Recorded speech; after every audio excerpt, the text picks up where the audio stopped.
As-tu déjà ressenti que l'univers t'isolait, t'éloignant des personnes, des opportunités ou des chemins que tu croyais être les bons? Cet isolement, ce sentiment de profonde solitude, n'est pas une punition ni un signe que tout est contre toi. Aujourd'hui, nous allons explorer une perspective différente, une vision qui nous emmène au plus profond de notre psyché, de notre âme, et qui pourrait changer la façon dont nous comprenons ces moments d'obscurité. Pour cela, nous nous appuierons sur les enseignements de Carl Jung, le célèbre psychologue suisse qui a consacré sa vie à percer les mystères de l'esprit humain. Carl Jung parlait du processus d'individuation comme étant le voyage le plus important dans la vie d'un être humain. Ce concept ne se réfère pas simplement à la croissance personnelle ou à l'adaptation aux attentes sociales, mais à un voyage intérieur profond et complexe dont l'objectif est la totalité de soi-même. C'est un chemin vers l'intégration et l'harmonie des diverses facettes de notre personnalité, tant consciente qu'inconsciente. Cependant, ce voyage n'est pas simple et implique souvent un profond isolement et une solitude. Il n'est pas surprenant que beaucoup d'entre nous ressentent cette sensation de solitude ou de déconnexion lorsqu'ils sont en plein milieu de grands changements intérieurs. Le processus d'individuation, selon Jung, est la clé pour qu'un être humain puisse devenir celui qu'il est réellement. C'est une transformation qui va bien au-delà de la simple adaptation aux normes sociales ou aux attentes des autres. Plutôt que de nous contenter des masques que nous portons pour nous intégrer dans différents rôles sociaux, le processus d'individuation nous pousse à explorer notre essence la plus authentique. Cette essence, cependant, n'est pas toujours facile à découvrir ou à accepter, car elle est cachée sous des couches de conditionnement social, de croyances imposées et de parties de nous-mêmes que nous avons ignorées ou réprimées. L'un des aspects les plus difficiles du processus d'individuation est l'intégration de ce que Jung appelait l'ombre. L'ombre représente ces parties de notre psyché que nous avons rejetées ou ignorées, soit parce que nous les considérons comme inacceptables, soit parce qu'elles ne correspondent pas à l'image que nous voulons projeter au monde. Ces parties peuvent inclure des impulsions, des désirs, des peurs ou des caractéristiques que nous considérons comme négatives ou dont nous avons honte. Cependant, Jung croyait que l'ombre n'est pas intrinsèquement mauvaise, elle est simplement inconnue et donc redoutée. Pour Jung, l'individuation est en grande partie un processus de réconciliation avec notre ombre. Cela implique de reconnaître, accepter et finalement intégrer ces parties sombres de nous-mêmes dans notre conscience. Ce processus n'est ni facile ni rapide. Il exige du courage pour affronter ce que nous avons évité et pour démanteler les défenses que nous avons construites pour nous protéger de ces aspects inconfortables de notre psyché. C'est ici que l'isolement joue un rôle crucial. Souvent, le processus d'individuation ne peut être mené à bien en compagnie d'autres personnes, surtout si nous sommes entourés de personnes qui renforcent nos masques et nos attentes sociales. Pour pouvoir écouter les voix qui murmurent en nous, nous devons être seuls, loin du bruit extérieur et des influences qui nous distraient de notre véritable nature. Cet isolement peut être auto-imposé, comme dans le cas de ceux qui choisissent de se retirer du monde pendant une certaine période pour chercher des réponses en eux-mêmes, ou bien être un isolement qui découle de la vie elle-même à travers des circonstances qui nous obligent à être seuls. Ce type de solitude, bien qu'il soit souvent douloureux, est essentiel à l'individuation. Dans le silence et la solitude, nous avons l'occasion de confronter nos ombres sans être distraits par le monde extérieur. C'est un temps d'introspection profonde où nous pouvons commencer à démêler les fils de nos vies et voir avec clarté qui nous sommes vraiment, au-delà des attentes et des rôles imposés par la société. Le processus d'individuation implique également un rééquilibrage des énergies psychiques en nous. Jung décrivait la psyché humaine comme composée de plusieurs polarités, conscient et inconscient, masculin et féminin, lumière et ombre. L'individuation est en essence un processus de réconciliation et d'harmonisation de ces polarités. Lorsque nous intégrons notre ombre, nous ne devenons pas seulement plus complets, mais nous libérons aussi des énergies psychiques qui étaient auparavant réprimées ou bloquées. Cette libération d'énergie peut conduire à un plus grand sentiment de vitalité, de créativité et d'authenticité. Cependant, il est important de noter que le processus d'individuation n'est ni linéaire ni clairement défini.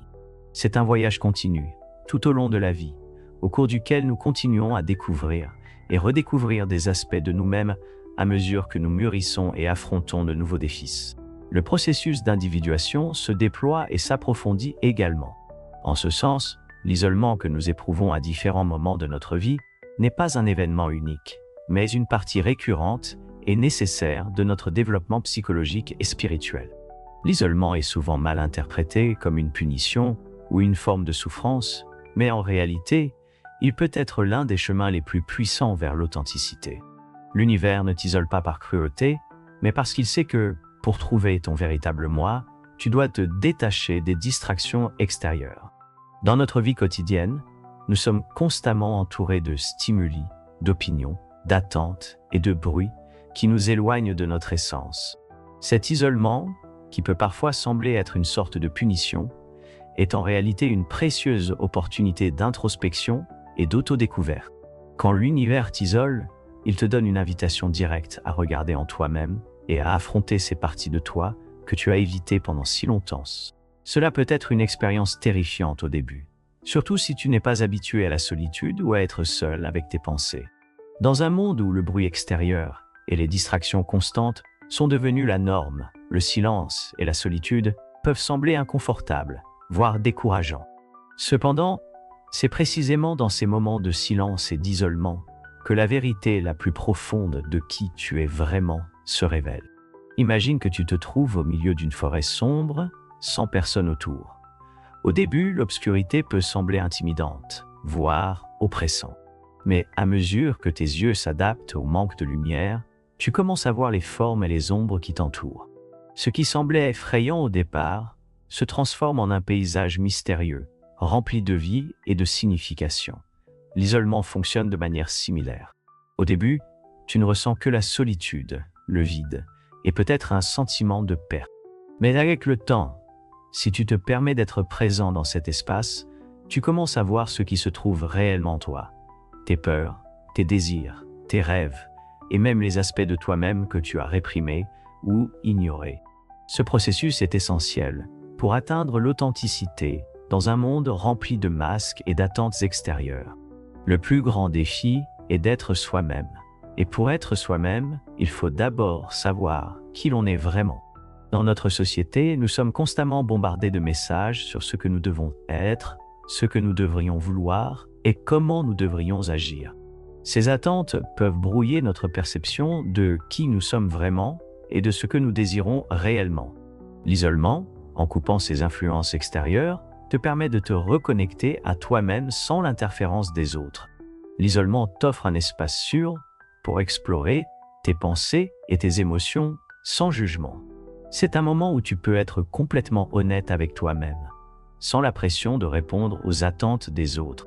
Dans cet espace, tu peux commencer à démanteler les croyances et les schémas que tu as adoptés sans les questionner et à reconstruire ton identité à partir d'un lieu d'authenticité. C'est une tâche difficile et souvent inconfortable, mais elle est essentielle pour vivre une vie véritablement alignée avec ton moi intérieur. L'isolement te donne aussi l'occasion de faire la paix avec tes ombres. Ces parties de toi que tu as rejetées ou cachées parce qu'elles ne correspondent pas à l'image que tu souhaites projeter. En étant seul, sans les distractions du monde extérieur, tu peux commencer à accepter les parties de toi-même et à les voir comme une source de force plutôt que de faiblesse. Ce processus d'acceptation et de réconciliation est fondamental pour l'authenticité, car ce n'est qu'en t'acceptant pleinement que tu peux vivre de manière authentique et sans peur. De plus, l'isolement t'apprend à faire confiance à ton intuition et à ta voix intérieure. Dans la solitude, sans la constante avalanche d'opinions extérieures, ton intuition se renforce et ta capacité à prendre des décisions à partir d'un lieu de sagesse interne s'affine. Carl Jung, l'un des penseurs les plus influents de la psychologie moderne, comprenait profondément le rôle crucial de la solitude dans la transformation personnelle. Pour Jung, la solitude n'était pas simplement une condition physique d'absence de compagnie, mais une expérience psychologique plus profonde. Comme il l'a lui-même dit, la solitude ne vient pas du fait de ne pas avoir de compagnie, mais de l'incapacité à communiquer les choses qui semblent importantes pour soi. Ce type de solitude, qui peut surgir même au milieu d'une foule, est celle qui pousse véritablement à la croissance intérieure et à la transformation. Quand nous nous sentons isolés, nous interprétons souvent cette expérience comme quelque chose de négatif, comme un signe que quelque chose ne va pas dans notre vie. Cependant, du point de vue de John Gien, ces moments de profonde solitude peuvent être des indicateurs que nous sommes poussés vers une nouvelle compréhension de nous-mêmes, une nouvelle façon de voir le monde et notre place dans celui-ci. La solitude, dans ce sens, devient un catalyseur de changement, une opportunité de nous éloigner des influences extérieures et de nous connecter à nos propres vérités intérieures. Ce type de solitude est en réalité une solitude créative. C'est le type d'isolement que vivent les grands artistes, philosophes et leaders spirituels lorsqu'ils plongent dans les profondeurs de leur esprit et en émergent avec de nouvelles idées, de nouvelles visions. La solitude créative n'est pas un état passif d'attente ou de désespoir, mais un espace actif d'exploration et de découverte.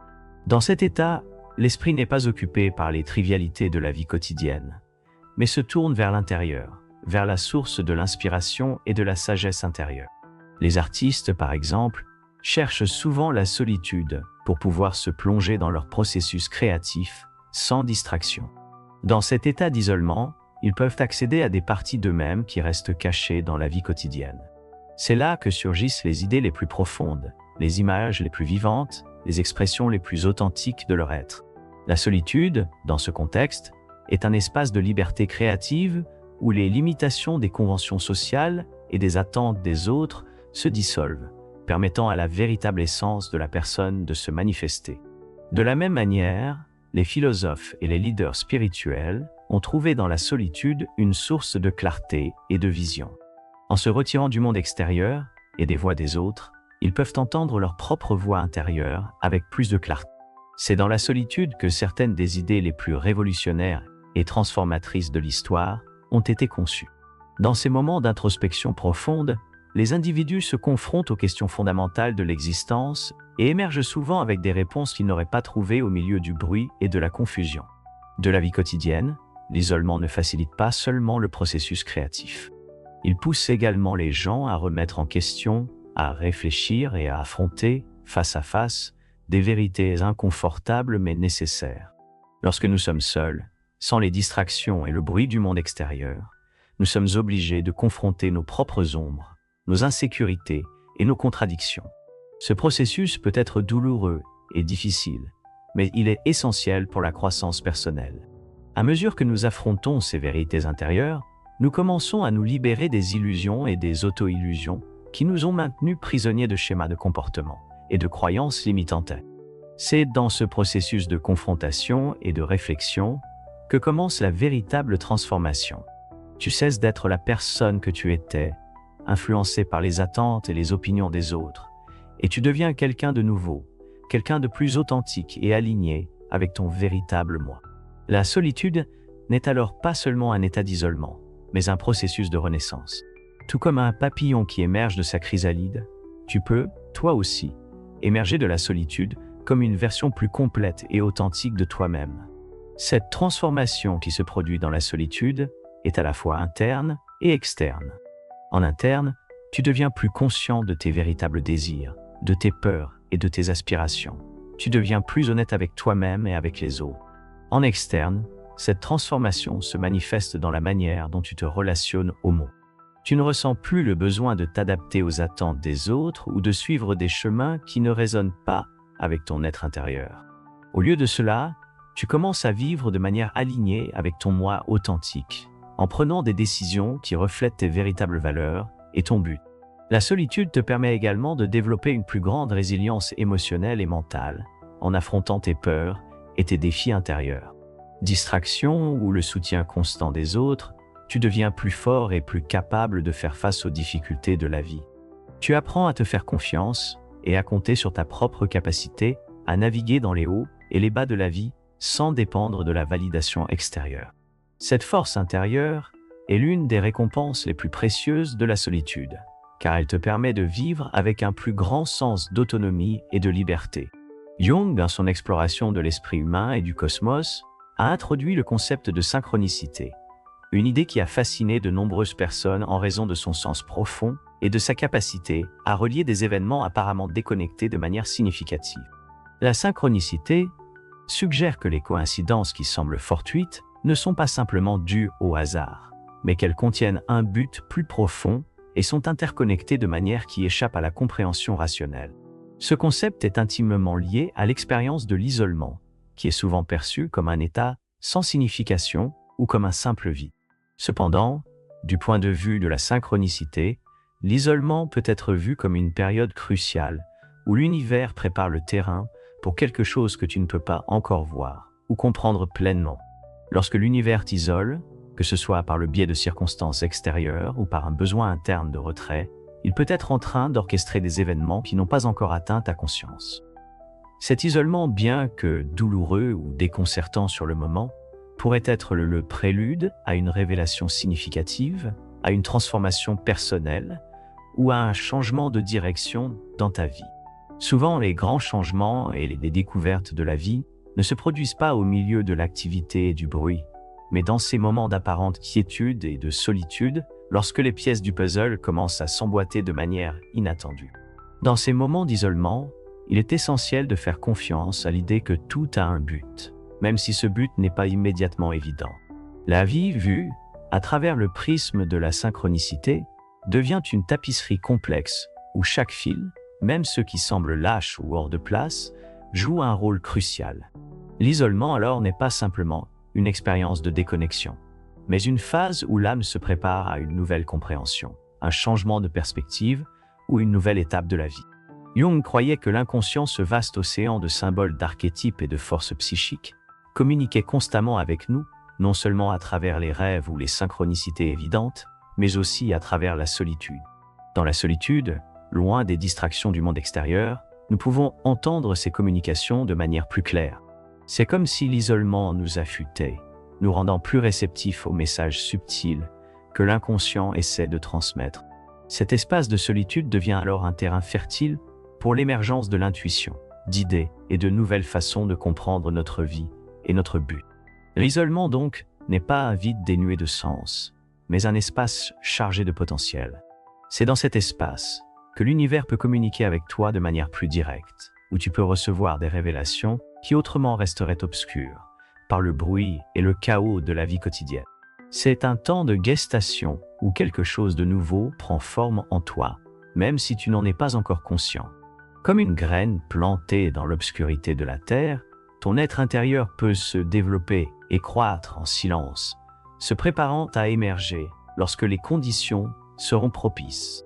Ce temps d'isolement t'offre également l'opportunité de voir des motifs et des connexions dans ta vie qui auparavant passaient inaperçus. La synchronicité se manifeste à travers ces motifs, révélant que les événements, les rencontres et les expériences que tu as vécues ne sont pas aléatoires, mais font partie d'un dessein plus grand. À travers la solitude, tu peux commencer à reconnaître ces motifs, à relier les points et à comprendre le sens plus profond derrière les expériences que tu as eues. C'est comme si l'isolement te permettait de prendre du recul, de voir l'ensemble du tableau et d'apprécier la cohérence sous-jacente de ta vie. De plus, l'isolement peut t'aider à définir ta relation avec le temps. Dans la vie quotidienne, nous sommes piégés dans une perception linéaire du temps, où les événements se produisent les uns après les autres, dans une séquence prévisible. Cependant, la synchronicité suggère que le temps est plus fluide, plus interconnecté que nous ne le pensons. Dans la solitude, tu peux ressentir une sensation d'éternité, où le passé, le présent et le futur semblent s'entrelacer de manière mystérieuse. C'est dans ces moments que tu peux sentir qu'un événement survenu dans ton passé a une résonance profonde avec quelque chose que tu vis maintenant, ou qu'un pressentiment ou une intuition concernant le futur commence à prendre forme. Le concept de la nuit noire de l'âme est l'un des plus profonds et des plus difficiles à comprendre dans la spiritualité et la psychologie. Initialement formulé par Saint Jean de la Croix, un mystique espagnol du XVe siècle, la nuit noire de l'âme décrit une période de crise spirituelle intense, où la personne se sent complètement déconnectée de Dieu, de son but, et même de sa propre identité. Cette expérience est profondément perturbante, car la personne est plongée dans un sentiment accablant de vide et de désespoir, sans chemin clair vers l'avant. Carl Jung dans son exploration de l'inconscient et du processus d'individuation, a reconnu l'importance de ce phénomène et l'a interprété comme une partie cruciale du voyage vers la totalité de l'être. Du point de vue jungien, la nuit noire de l'âme n'est pas seulement un épisode de souffrance, mais un processus de purification et de renouvellement spirituel. C'est un processus dans lequel l'âme plonge dans l'obscurité pour émerger plus forte, plus pure et plus alignée avec son véritable but. Pendant cette phase, la personne est forcée de faire face à ses démons intérieurs, aux parties les plus sombres et réprimées de sa psyché. Ces démons qui peuvent se manifester sous forme de peur, d'insécurité, de traumatisme ou de désirs cachés sont des aspects de l'ombre qui ont été ignorés ou rejetés depuis longtemps. Dans la nuit noire de l'âme, ces parties réprimées de la psyché émergent avec force, exigeant d'être confrontées et traitées. Ce processus peut être extrêmement douloureux, car il nécessite que la personne se dépouille de ses anciennes identités et fasse face aux parties d'elle-même qu'elle a niées ou évitées. L'isolement dans ce contexte devient un catalyseur pour une transformation radicale. Lorsqu'une personne traverse la nuit noire de l'âme, elle vit souvent un isolement profond, tant intérieur qu'extérieur. Cet isolement peut sembler être une forme de punition, mais en réalité, il s'agit d'une période nécessaire de retrait où la personne peut se concentrer entièrement sur son processus intérieur. C'est dans cette solitude que commence la véritable purification, où l'âme est purgée des impuretés et des illusions qui ont obscurci sa vision et entravé sa croissance spirituelle. La nuit noire de l'âme n'est pas une punition, mais une purification, similaire au processus alchimique de la nigre d'eau, où la matière première est réduite à son état le plus basique avant d'être transformée en quelque chose de nouveau et de précieux. Dans la nuit noire de l'âme, l'individu est dépouillé de tout ce qui n'est pas essentiel, des fausses identités et des attachements qui l'ont maintenu piégé dans des schémas destructeurs ou limitants. Ce processus est douloureux, car il implique une mort symbolique de l'ancien moi, mais il est nécessaire pour que le véritable moi puisse émerger. Ce processus de destruction et de renouvellement est, en fin de compte, un acte d'amour profond et de grâce. Bien que sur le moment il puisse sembler que tout s'effondre, que la vie perde de son sens, en réalité, le terrain est en train d'être préparé pour une renaissance spirituelle. En traversant cette obscurité, la personne est libérée des chaînes de ses anciennes identités, croyances et schémas de comportement, et est guidée vers une nouvelle phase de sa vie, plus alignée avec son véritable être. La nuit noire de l'âme a également un but évolutif dans le processus d'individuation. Jung considérait ce processus comme une partie nécessaire du développement psychologique et spirituel de la personne. À travers cette crise, la personne a l'occasion d'intégrer son ombre, de confronter et de se réconcilier avec les parties d'elle-même qu'elle a niées ou réprimées. Cette intégration est cruciale pour la croissance personnelle, car elle permet à la personne de devenir un être plus complet et équilibré. En outre, la nuit noire de l'âme offre une opportunité de développer une relation plus profonde et plus authentique avec le divin ou avec l'univers. Pendant cette période, les croyances superficielles et les idées préconçues sur la spiritualité sont remises en question et souvent démantelées. À leur place, émerge une compréhension plus profonde et plus personnelle du sacré, basée sur l'expérience directe et la transformation intérieure. Cette nouvelle relation avec le divin n'est pas basée sur des dogmes ou sur ce que les autres ont enseigné, mais sur ce qui a été vécu et expérimenté au plus profond de l'âme. Carl Jung, dans son exploration profonde de l'esprit humain, a accordé une place centrale à l'inconscient, le considérant non seulement comme un réservoir de souvenirs et d'expériences réprimées, mais comme une source riche et vitale de sagesse et de guidance. Pour Jung, l'inconscient était un vaste océan de symboles, d'archétypes et de forces psychiques, qui, bien que généralement cachés dans la vie quotidienne, peuvent émerger et offrir des insights précieux lorsque nous leur prêtons l'attention adéquate. L'isolement, selon Jung, peut agir comme un catalyseur qui nous oblige à prêter attention à ce royaume intérieur, souvent ignoré au milieu des distractions et du bruit de la vie quotidienne. Lorsque nous sommes seuls, sans la stimulation constante du monde extérieur, nos esprits commencent naturellement à se tourner vers l'intérieur. Dans cet état d'introspection, l'inconscient a l'opportunité de se faire entendre avec plus de clarté. Soudainement, nous pouvons trouver des réponses à des questions que nous ne savions même pas que nous avions, révélant des aspects de notre psyché qui sont restés dans l'ombre.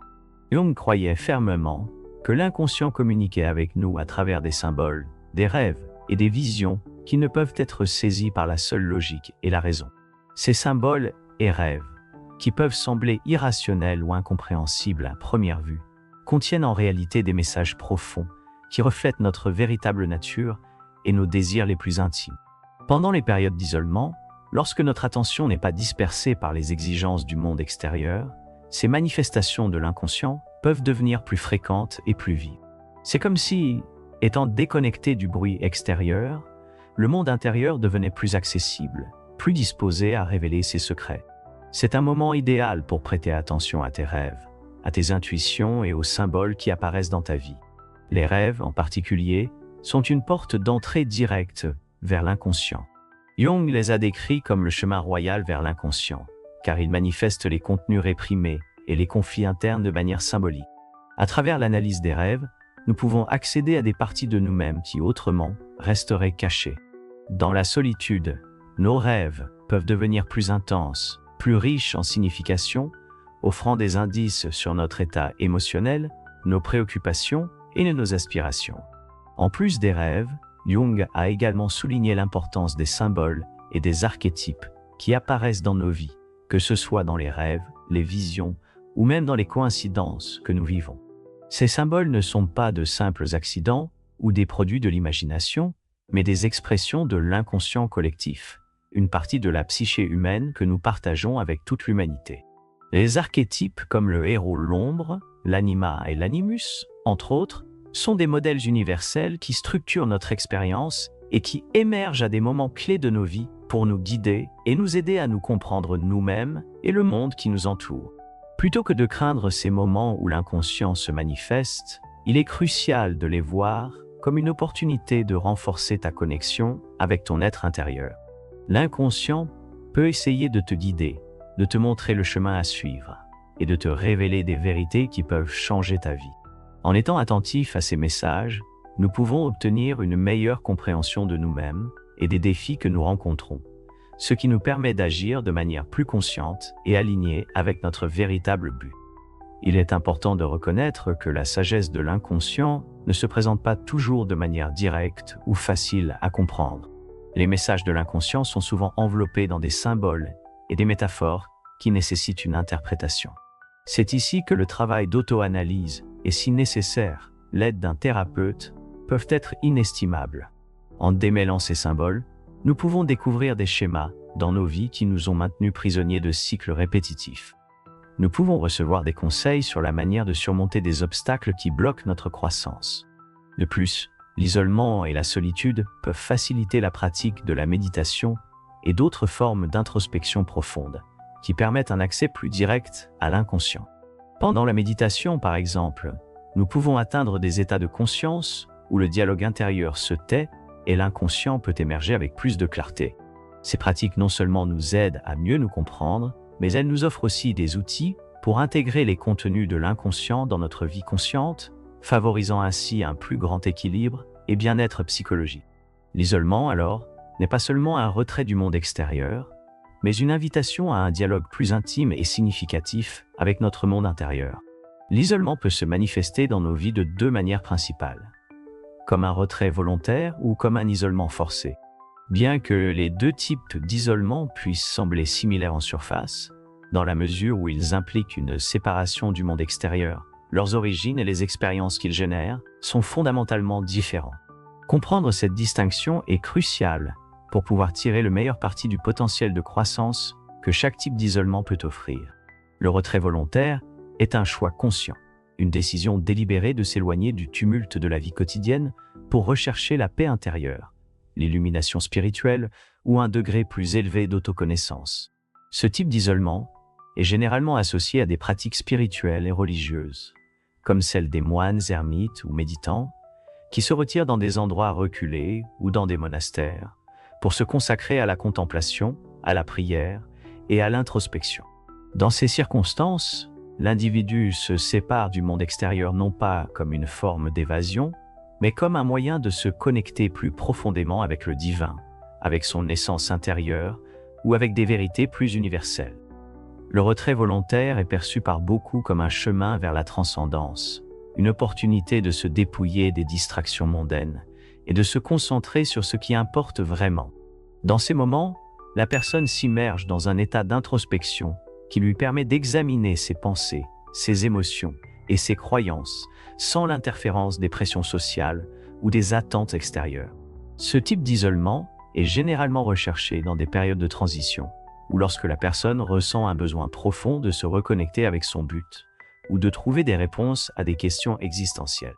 D'un autre côté, l'isolement forcé est celui qui nous est imposé par les circonstances et qui survient souvent de manière inattendue et non désirée.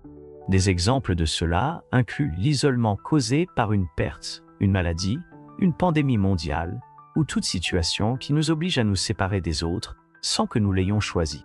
Ce type d'isolement peut sembler plus difficile à gérer, car il est souvent accompagné de sentiments de frustration, d'impuissance et de désespoir.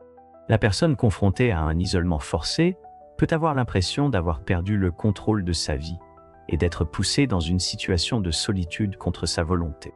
Cependant, Carl Jung nous a appris que, bien que nous ne choisissions pas toujours nos circonstances, nous pouvons choisir comment nous y répondons. Cette perspective est essentielle pour transformer un isolement forcé en une opportunité de croissance personnelle et spirituelle. Lorsque nous nous trouvons dans une situation d'isolement non désiré, nous pouvons choisir de résister, ce qui génère souvent plus de souffrance, ou nous pouvons l'accepter et explorer comment nous pouvons utiliser ce temps à notre avantage. Cette acceptation n'implique pas de résignation, mais une disposition à travailler avec ce que la vie nous a donné.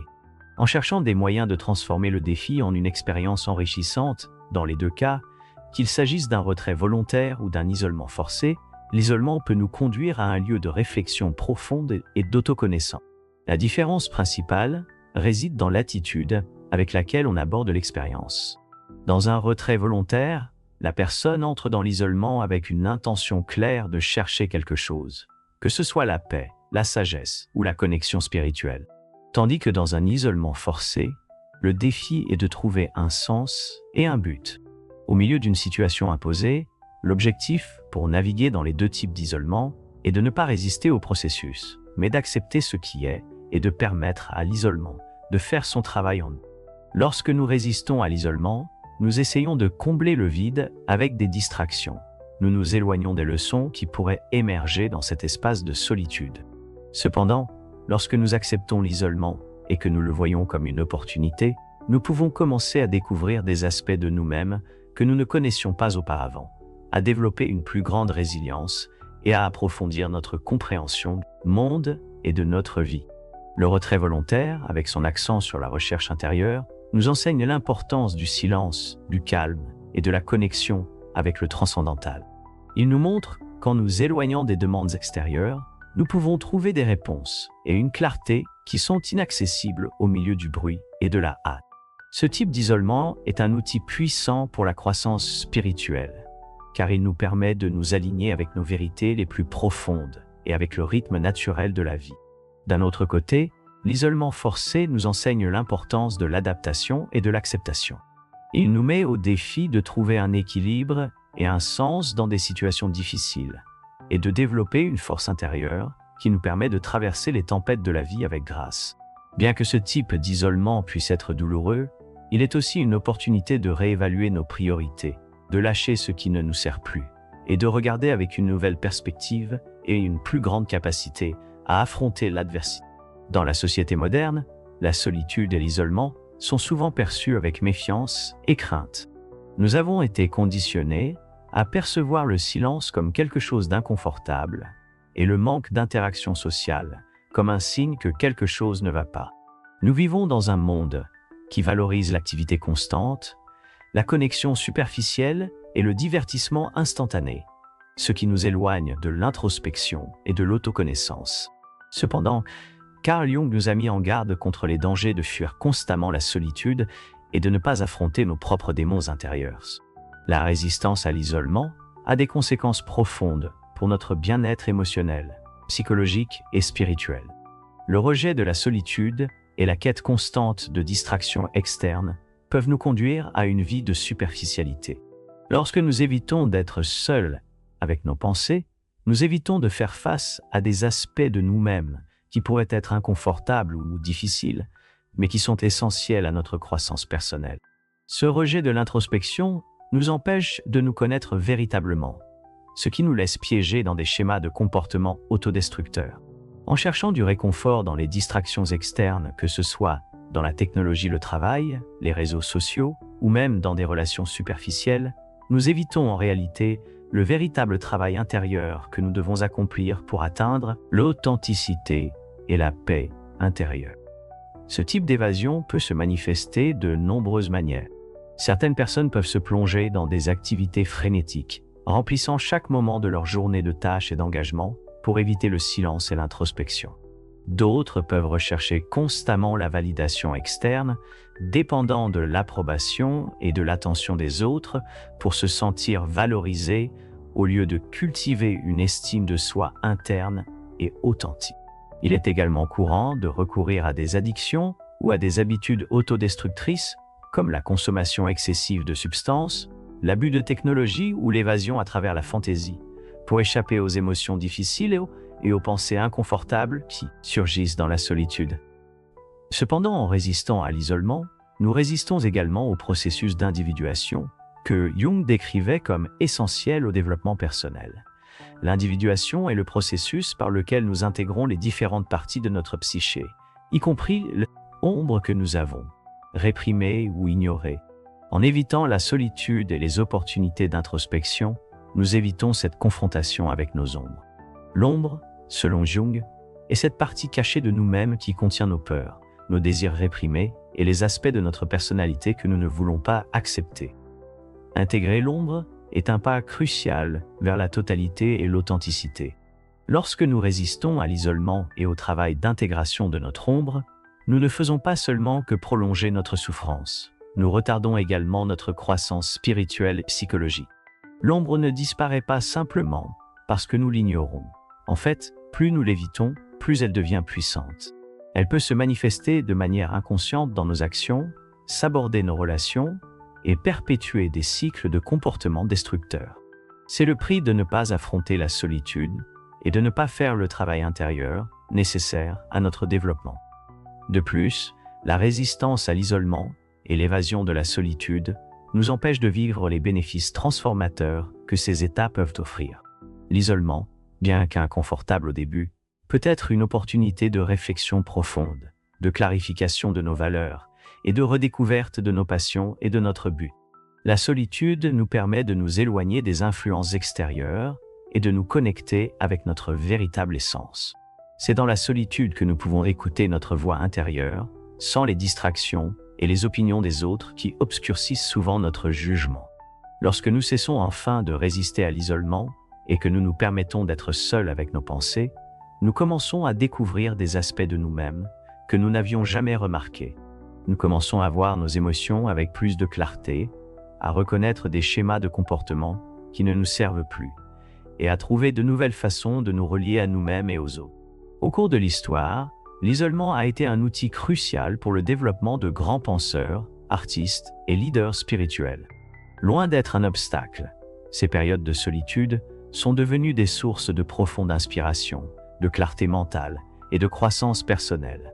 À travers l'isolement, ces figures ont pu se connecter à leurs pensées les plus profondes, développer des idées révolutionnaires et produire des œuvres qui ont laissé une marque indélébile sur l'humanité. L'un des exemples les plus remarquables est Friedrich Nietzsche, le philosophe allemand dont l'œuvre a profondément influencé la philosophie moderne, la littérature et la psychologie. Nietzsche a passé de longues périodes de sa vie en solitude, notamment dans les montagnes de Suisse, où il cherchait refuge des tensions de la vie académique et des maladies qui le tourmentaient. C'est au cours de ces périodes de retraite que Nietzsche a développé nombre de ses idées les plus influentes, comme la notion de surhomme et la mort de Dieu. Dans son isolement, il a trouvé la clarté et la force de remettre en question les normes sociales et religieuses de son époque, et de proposer de nouvelles façons de comprendre la vie humaine et son potentiel. Pour Nietzsche, la solitude n'était pas seulement un moyen d'échapper au bruit du monde, mais une condition nécessaire pour atteindre la clarté de pensée et l'originalité. Un autre exemple est Henry David Thoreau, l'écrivain, philosophe et naturaliste américain connu pour son œuvre Walden, un témoignage de son expérience de vie en isolement dans les bois de Walden Pond, près de Concord. Thoreau s'est retiré à Walden Pond avec l'intention de simplifier sa vie et de vivre en harmonie avec la nature, loin des distractions de la vie moderne. Dans son isolement, Thoreau n'a pas seulement trouvé la paix intérieure, mais il a également découvert l'essence de la vie en se détachant des besoins superficiels imposés par la société. Son œuvre Walden est une réflexion profonde sur la simplicité, l'autosuffisance, l'importance de vivre selon ses propres valeurs, plutôt que de se conformer aux attentes extérieures. À travers son retrait, Thoreau s'est connecté avec son être intérieur et avec la nature, et a pu produire une œuvre qui continue d'inspirer des générations entières à valoriser l'introspection et la vie consciente. Carl Jung, psychologue et psychiatre suisse, a également eu recours à l'isolement comme une partie intégrante de son processus créatif et de découverte de soi. Jung a construit une tour à Bollingen, au bord du lac de celui-ci, où il se retirait régulièrement pour réfléchir, méditer et travailler sur ses écrits.